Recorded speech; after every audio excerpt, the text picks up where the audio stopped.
Des armées, monsieur l'ambassadeur, messieurs les officiers généraux, mesdames et messieurs les officiers, sous-officiers, officiers mariniers, soldats, marins, aviateurs et personnels civils.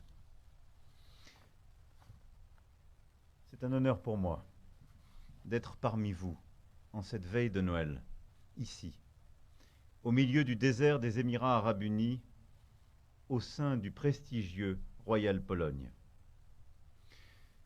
En cette fin d'année, nous avons avant tout une pensée pour vos frères d'armes, morts cette année, pendant l'exercice de leur mission.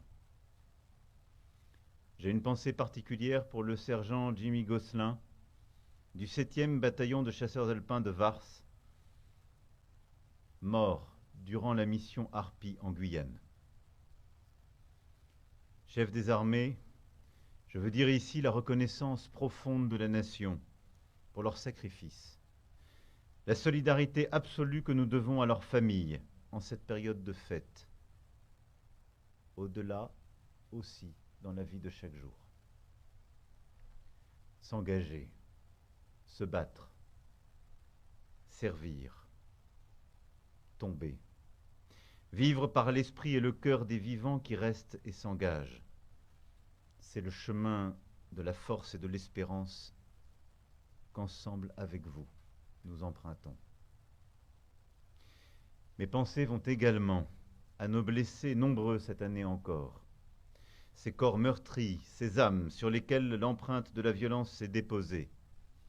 Ce sont là des épreuves qui durent après l'épreuve, et là aussi, la nation est là.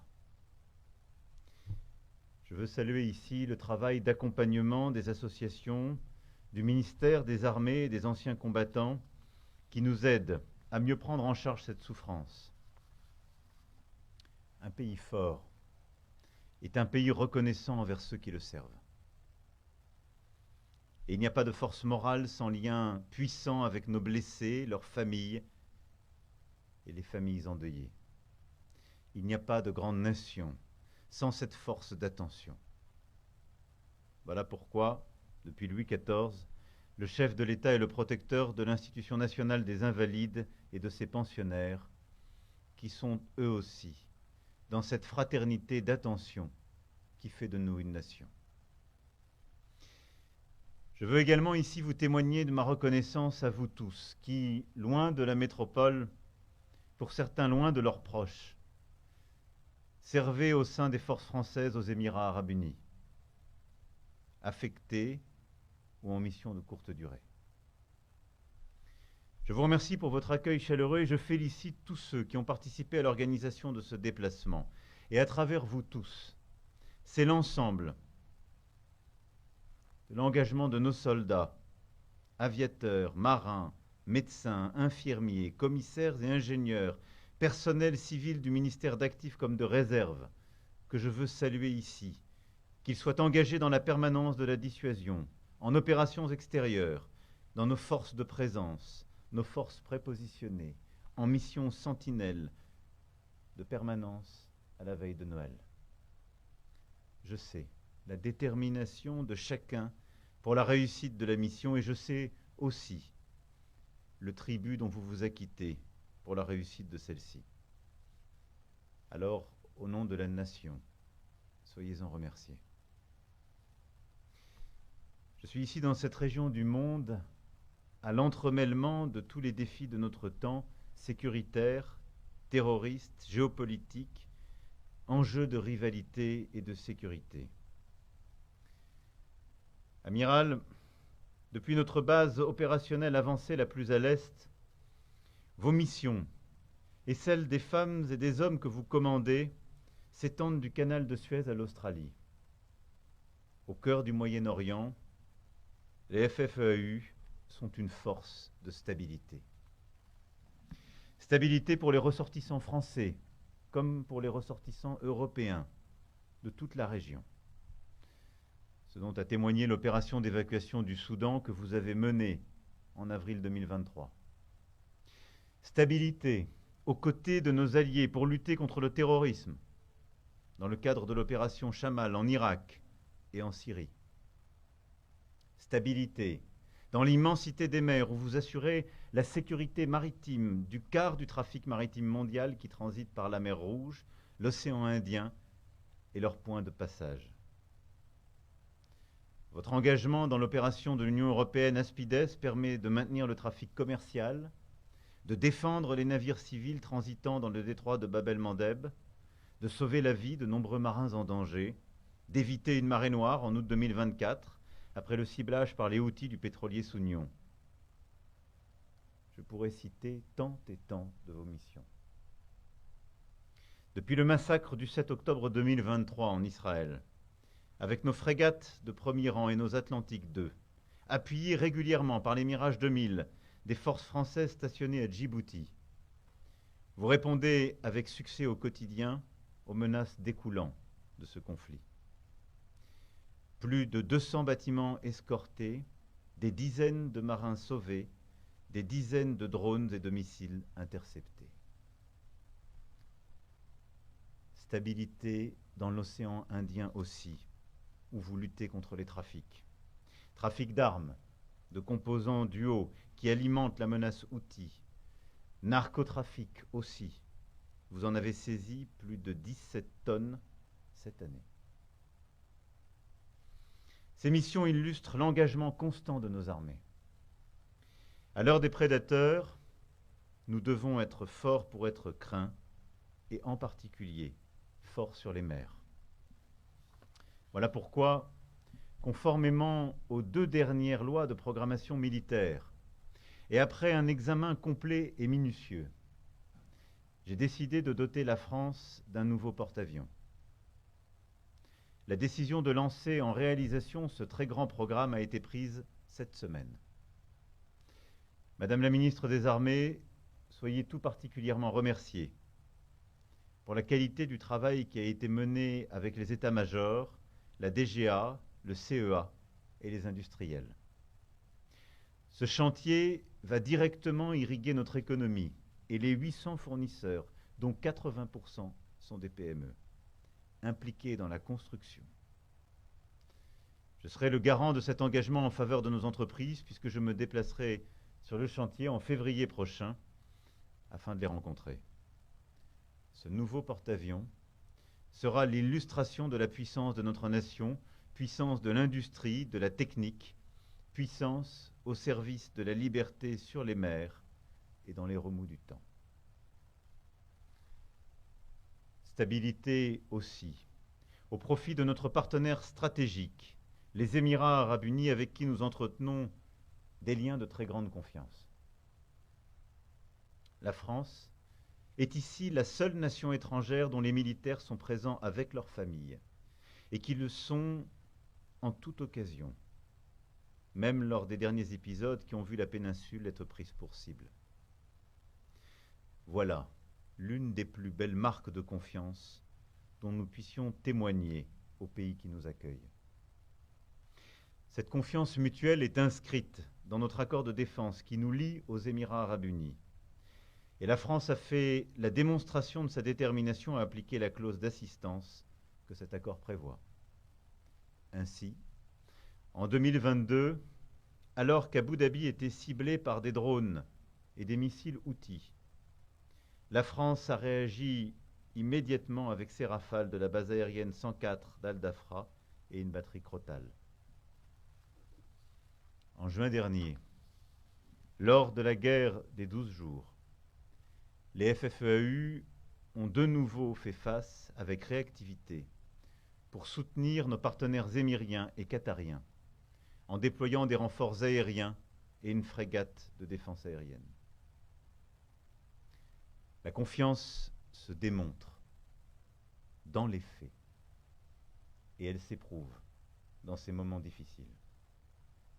Nos camarades émiriens le savent, en cas de crise, ils peuvent compter sur la France et donc sur vous, sur votre réactivité, votre capacité à affronter avec eux les dangers qui les menacent. Cette confiance réciproque se traduit aussi par le déploiement de matériel et d'équipements haut du spectre. Frégates de premier rang, chasseurs Rafale, chars Leclerc, canons César, Et en décembre 2025, notre présence s'est renforcée avec la mise en place d'une compagnie d'infanterie permanente et d'un A400M à Abu Dhabi. Grâce à l'action réactive et déterminée des FFEAU, la France dispose d'une position unique au Moyen-Orient. Grâce à vous, elle est reconnue comme un partenaire fiable, crédible, fidèle. Cette stabilité, cette confiance, les FFEAU l'entretiennent au quotidien par des actions de coopération, d'entraînement avec vos camarades émiriens. Et 2025 a été marqué par des avancées majeures dans le domaine. Le récent exercice interarmé quadriennal Gulf 25, qui s'est tenu aux Émirats, a été une belle démonstration de votre capacité à mettre en place un état-major binational et interarmé pour faire opérer côte à côte les trois composantes françaises et émiriennes sur terre, dans les mers et dans les airs. En Irak, la création d'une nouvelle emprise française sur le camp de Taji permet de continuer les formations de bataillons de l'armée de terre irakienne sous le commandement tactique du 5e cuir et d'aider l'Irak à recouvrer sa pleine souveraineté et assurer seul sa sécurité. Ces actions de coopération militaire régionale sont essentielles pour nos partenaires. Elles sont déterminantes pour notre stratégie d'accès et pour notre influence dans la région. Les EAU sont ainsi un partenaire de premier plan dans le domaine de l'armement, puisqu'ils ont commandé 80 Rafales en avril 2022, et l'année 2025 marque la sortie de production du premier Rafale et le début de la campagne d'essai. Les EAU sont aussi le premier client de la France au Moyen-Orient. Plus de 600 entreprises françaises sont implantées.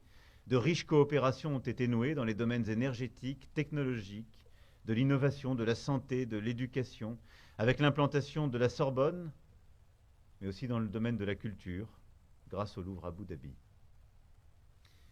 Notre dialogue stratégique est riche, diversifié. Notre coopération stratégique est tournée vers l'avenir avec les co-investissements majeurs dans l'intelligence artificielle. Et vous en êtes les visages, les ambassadeurs à votre manière, étant ce lien d'amitié et de confiance entre nos deux pays. Oui, nos compatriotes le savent.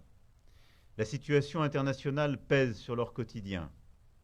Avec le conflit en Ukraine, facteur de déstabilisation en Europe, avec le conflit au Proche-Orient, au retentissement universel et source d'inquiétude particulière dans la région. Ce qui se passe chez nous trouve ses racines comme ses remèdes ailleurs.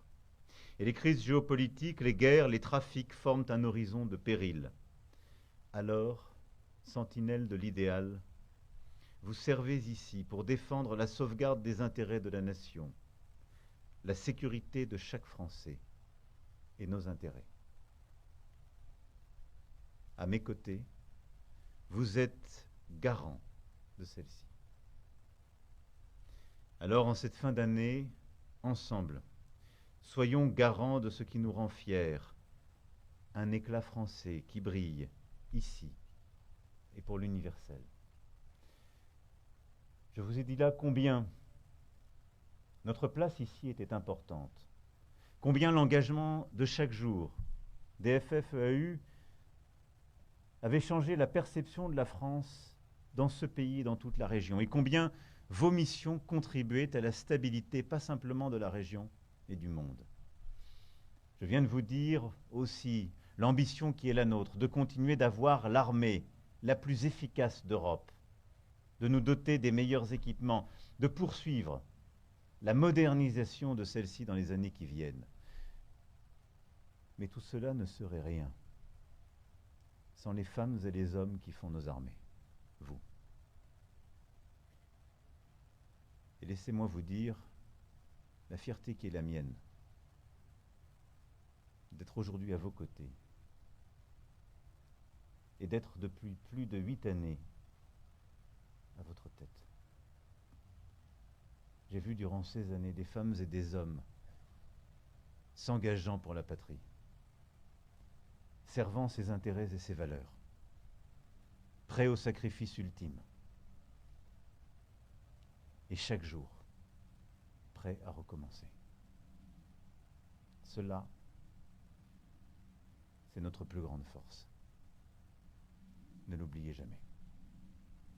La plus grande, la plus belle, celle qui vous inscrit dans la lignée de ces générations qui ont permis à la France d'être libre par les combats, les guerres menées. De cela, soyez fiers comme je le suis. Vive l'amitié franco-émirienne. Vive la République. Vive la France.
Soldats qui viennent jusque dans nos bois, égorger nos fils et nos compagnes.